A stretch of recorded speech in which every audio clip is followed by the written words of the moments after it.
Your comp for Cam Ward. We mentioned on yesterday's program. I give you the floor on this one. Big Ben, huh? You see Big Ben in him?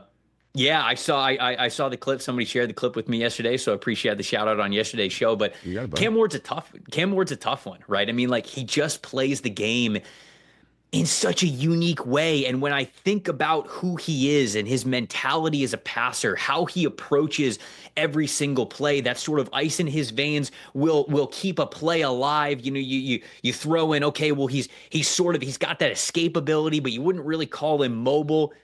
I think Ben Roethlisberger is a great play style comp. Now, Ben was bigger, right? He had more size to him. He was taller. He had a little bit bigger of an arm. But I think both of these guys are somewhat similar in the overall arm talent they have, despite Cam Ward being a little bit smaller. They can sling it all over the field.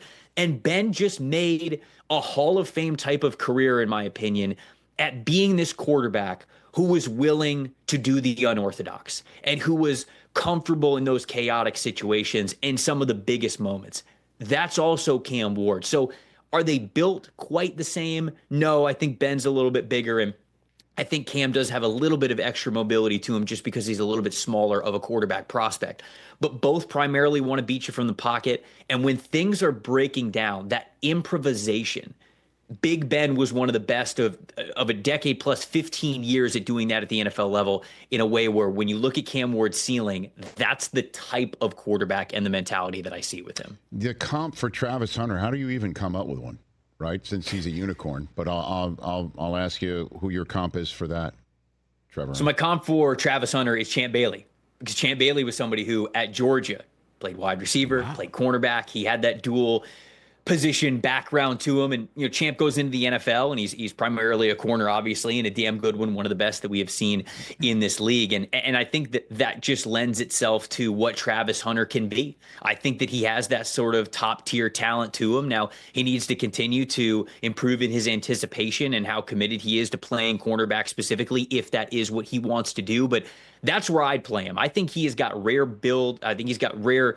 movement skills. And truly, Rich, if he plays corner, he's got the best ball skills of maybe any cornerback who's ever played the game. I mean, just the way that he attacks the football in the air with that receiver background and that playmaking ability, I mean, it's unbelievable. So it's hard to come up with a comp with Travis Hunter because of exactly everything that he brings to the table. But Champ Bailey is the one that stands out, knowing that Champ also had that wide receiver corner background to him. You're Ashton Jeanty, Mr. Blue Turf, Boise State running back. The comp for him is fascinating. Why Alvin Kamara, Trevor? Contact balance, to be honest with you. And you know what? I'm going to say this. Sure. I like doing comps. I like reading comps from other people. We throw out the Alvin Kamara comp way too often, and it's disrespectful. It's disrespectful to how good Alvin Kamara is when he has the ball in his hands and also when he is a receiver. I feel like if anybody watches a running back prospect and he happens to bounce off of a tackle, or maybe he catches a few passes out of the backfield, we go, oh, see, right there, Alvin Kamara. No, he is much better of a prospect than that, and I don't think we're giving him the credit that is due with how often I hear the comp of Kamara. But this one fits. The way that he blends explosiveness and power and smoothness and savviness when he has the ball in his hands. But Jeanty didn't get a lot of work as a receiver this past year, but he had an elite receiving grade the previous season at PFF. So, I mean, he's got that receiving ability to him. He can handle things in pass protection as well, so he gives you that third down ability.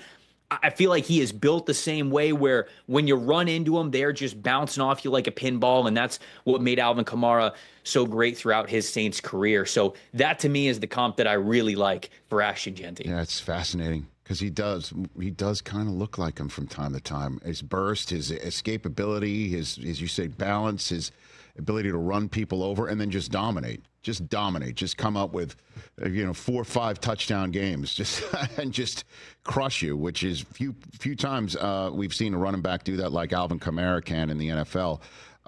Tyler Warren, for me, is a fascinating figure at the tight end spot, and Penn State, he was clearly their best offensive player. There's just no doubt who their best offensive player was. Your comp for Tyler Warren is who, Trevor? So I was thinking of a couple of different players with Tyler Warren, because you're right. I mean, he is a phenomenal football player. I mean, TJ Hawkinson kind of comes to mind. He was the first guy that I thought of, but I also like a little bit of a throwback one. Shout out to Jim Nagy for this one, the executive director of the Senior Bowl. He tweeted this out, and I do love it. And it's not just because they both wear number 44, and it's not just because Tyler Warren might end up in Indianapolis Colt, but Dallas Clark. I love the Dallas Clark comparison. Both of these dudes just played the position tough as nails, very similar builds to them.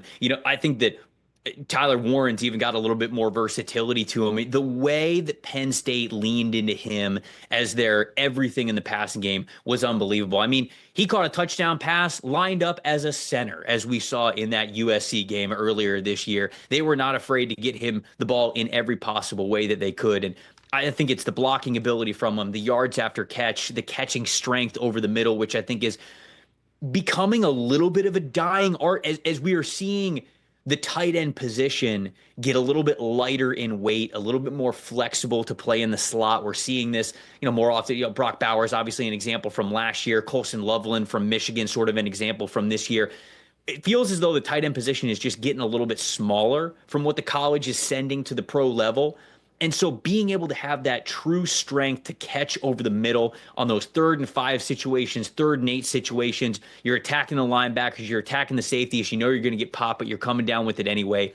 That seems to be a little bit of a dying art, and Tyler Warren is able to do that consistently. And so he gives you exactly what you would want from a tight end, and then he gives you a little bit more as well. Yeah, and you have the Jets drafting him 7th overall, and TJ Trevor Sikkema has you being very happy that the Cowboys do not let Ashton Jeanty pass by 12th overall. I know that's what you're hoping to hear on draft night. Build the line or get me a running back. Gotcha. Catch the Rich Eisen Show every single day on the Roku channel, 12 to 3 Eastern, for free.